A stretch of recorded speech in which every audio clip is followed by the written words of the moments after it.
नमस्कार, मी कीर्ती गायकवाड. स्वागत आहे आपलं आय न्यूज 28 मध्ये. चला तर मग जाणून घेऊयात महाराष्ट्रातल्या ताज्या घडामोडी. जनहितार्थ तक्रारी संदर्भात कारवाई न झाल्यामुळे भूमी संघटनेने उपसले आमरण उपोषणाचे हत्यार.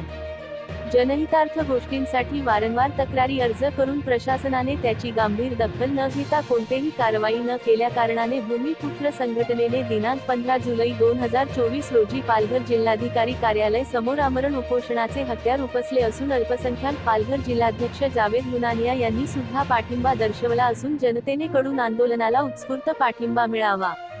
सुरक्षित चांगले रस्ते हा मूलभूत अधिकार असून सध्या सुरू असलेले मुंबई अहमदाबाद हायवे वरील कॉन्क्रिटीकरणाचे काम जे निकृष्ट दर्जाचे असून वाहतुकीचे नियोजन ही गचाळ स्वरूपात असून वाहकांना वाहतूक कोंडीच्या भयानक त्रासाला सामोरे जावे लागत आहे.